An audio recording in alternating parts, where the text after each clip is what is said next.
Welcome to this week's video. Thanks for tuning in. In this video, I'm going to look at the bets from last week, see where it went right and where it went wrong, look at some footage of those fights.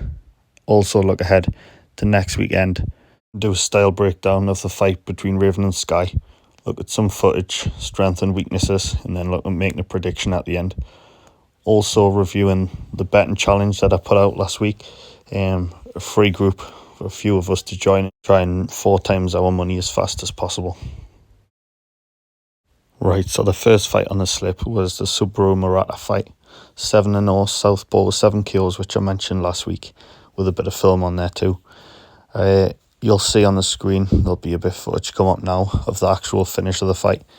He boxed well until the 7th round, as he got overzealous going for the finish and then got dropped himself. But then he came back to stop his opponent.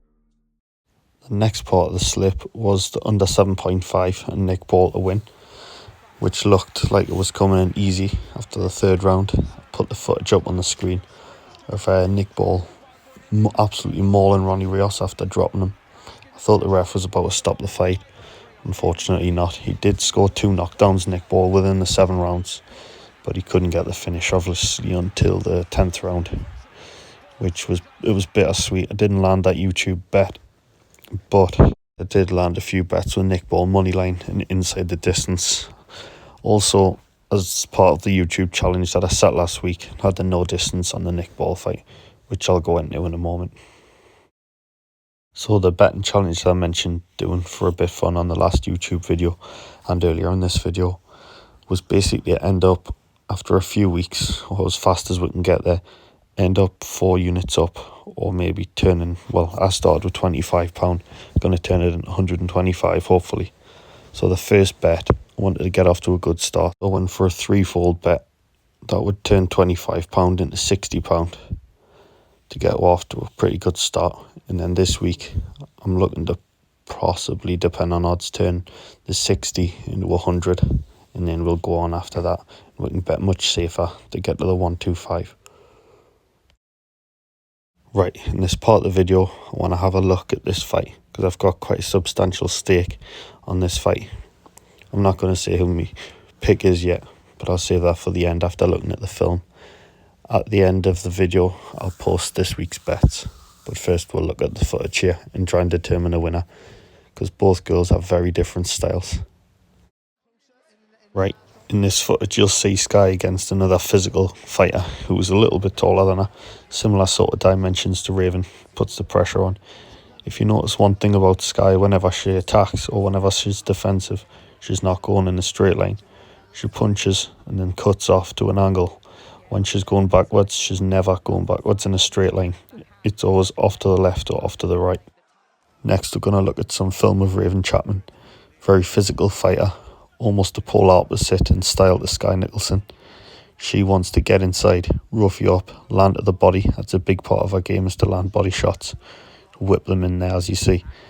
This is Raven fighting the only southpaw she's fought as a pro. This southpaw totally different to Skye Nicolson. She tried to stay in the pocket and counter Raven. It didn't go too well. She was dominated.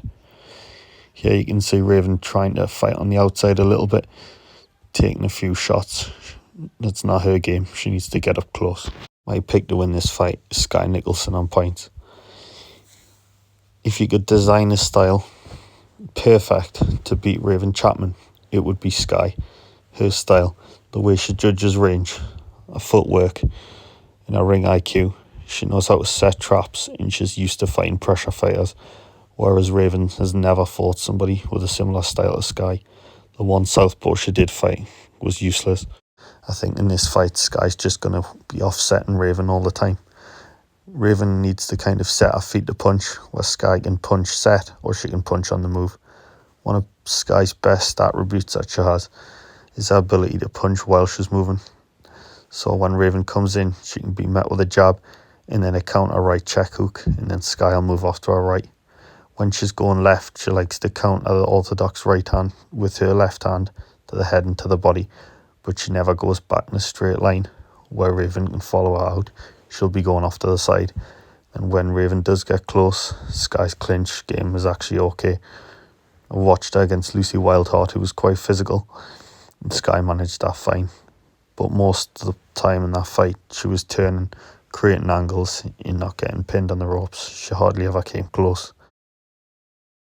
I always like to do a bet each week as well, so on this one I've put Skye Nicolson and most punches landed, Junto Nakatani to win inside the distance, and Ben Whittaker just to win, to boost it up. As you can see on screen, a £50 stake returns almost 100. As each week, we're always aiming at just about double the money on each bet. So that does it for this week. I appreciate anybody listening, as always. Thanks very much.